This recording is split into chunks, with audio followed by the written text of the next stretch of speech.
कृपया कहानी को पूरी सुने। कहानी अच्छी लगे तो लाइक एंड सब्सक्राइब जरूर करें।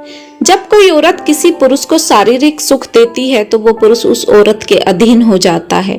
फिर वो औरत जैसा चाहे उस पुरुष को मोड़ सकती है। ये महापुरुषों ने भी बोला है कि अगर काम पर विजय प्राप्त कर ली तो आप दुनिया जीत सकते हैं। संजीव और साधना निर्वस्त्र एक चादर में बिस्तर पर लिपटे पड़े थे। अलार्म की घंटी बहुत देर से बज रही थी। साधना ने अपना हाथ चादर से बाहर निकालकर किसी तरह अलार्म को बंद किया और गिरते पड़ते हाथों से अपने कपड़े पहनने लगी।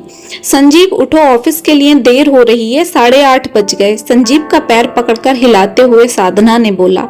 पूरा कमरा अस्त व्यस्त पड़ा था। रात के खाने की थाली और बियर की बोतल अभी तक मेज पर रखी थी। संजीव और साधना ने जल्दी जल्दी घर के काम निपटाए और ऑफिस के लिए निकल गए। संजीव और साधना पिछले 2 साल से लिव इन रिलेशन में रह रहे थे, लेकिन अब संजीव साधना पर शादी का दबाव बना रहा था, जबकि साधना अभी जिंदगी के मजे लेना चाहती थी और किसी भी तरह की जिम्मेदारियों में नहीं पड़ना चाहती थी। संजीव के बहुत मनाने पर साधना शादी के लिए मान गई, मगर एक शर्त पर। शादी के बाद भी वो नौकरी करती रहेगी और उसके साथ बेंगलुरु में ही रहेगी। संजीव को साधना की बात से कोई ऐतराज नहीं था, इसलिए दोनों ने घर वालों की रजामंदी से शादी कर ली। अब तक संजीव और साधना अकेले रह रहे थे, मगर अब उनके जीवन में उनके परिवार ने एंट्री कर ली थी। साधना बेहद रिजर्व नेचर की थी, इसलिए संजीव के घर वालों से साधना का ज्यादा मेल मिलाप नहीं था। साधना संजीव के मम्मी पापा से उतनी ही बात करती जितनी जरूरत होती। संजीव हमेशा साधना को खुश रखने की कोशिश करता और जो साधना बोल देती उसकी खुशी के लिए आंख बंद करके कर दिया करता। साधना का लगाव कभी भी अपने ससुराल वालों के प्रति नहीं था।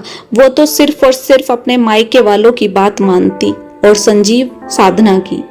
साधना हमेशा संजीव को उसके घर वालों के खिलाफ भड़काती रहती और संजीव आंख मूंद कर उसकी बात पर भरोसा करता रहता।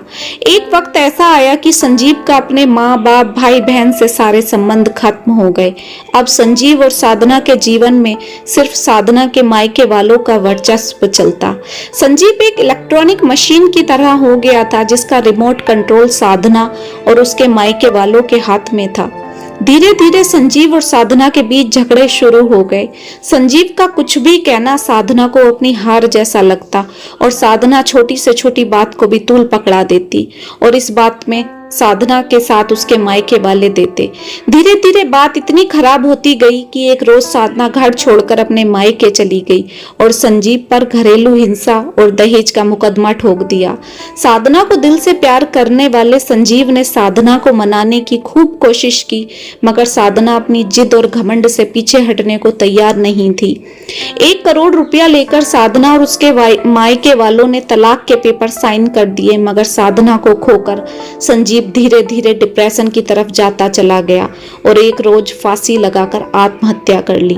साधना आज भी अपनी जिंदगी एक आम इंसान की तरह जी रही है, मगर संजीव अब इस दुनिया में नहीं है। दोस्तों, अपनी जिंदगी की खुशियों की चाबी सिर्फ और सिर्फ अपने हाथ में रखो। किसी ऐसे शख्स के हाथ में मत दो कि वो आपकी मौत का कारण बन जाए।